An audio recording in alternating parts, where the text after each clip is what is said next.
Well, good morning to you all on Monday the 19th of May. As Piers Ackerman recently reminded us in a piece in the Sunday Telegraph, Kevin Rudd, as opposition leader, made a cost of living speech last July in Melbourne.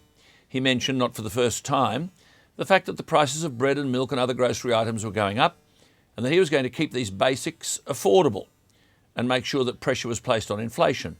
He threw petrol into it, and that all formed the basis of a strident election campaign on behalf of so-called working families. Well, we've just had March quarter CPI figures out, a 4.2% annualised CPI or inflation. A March quarter itself, 3 months, of 1.3% increase in prices. You've got to go back 13 years to find the equivalent rise in the CPI. In other words, in the 6 months since Kevin Rudd's been Prime Minister, the cost of living has rocketed beyond what anyone expected, and the increases occurred on his watch.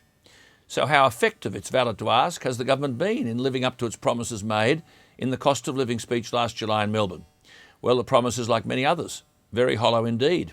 We've had Kyoto, we've had a celebrity conference in Canberra, but all of these things are irrelevant to those who voted for Kevin Rudd because they believed what he was saying.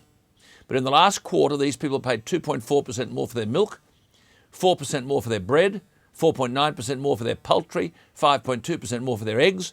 As Piers Ackerman reminded us, 6% more for their electricity, 4.5% more for their childcare. This is in 1 quarter, 3 months. 13% more for their pharmaceuticals, 4% more for healthcare, almost 6% more for preschool and primary education.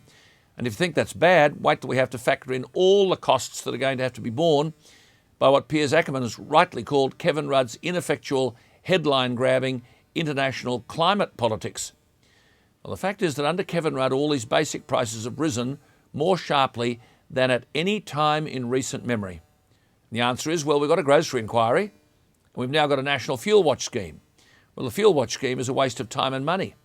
As I've said many times, it's based on a failed West Australian model. And again, Piers Ackerman in the Sunday Telegraph took out some figures. 3 weeks ago, Sydney petrol was selling on an average of 140.8 cents a litre, Melbourne 140.7. At the same time in Perth, where Kevin Rudd's price watch scheme was in operation, average 145.4 cents a litre. In other words, almost 5 cents a litre higher than the average of Sydney and Melbourne. As Piers Ackerman reminded us, Kevin Rudd said last July, what all this means is that the dollar earned by Australian families is not going as far as it used to, he said. Increased prices mean that some may have to buy less, go without, or draw down on their savings. Or worse, go into debt. Well, the reality is you've got to go back 13 years to find an equivalent rise in the CPI as bad as we're seeing now, and the government has no answers.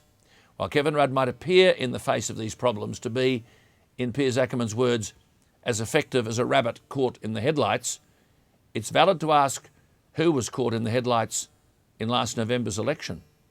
It's beginning to appear as if the answer to that question is the voters. I'm Alan Jones.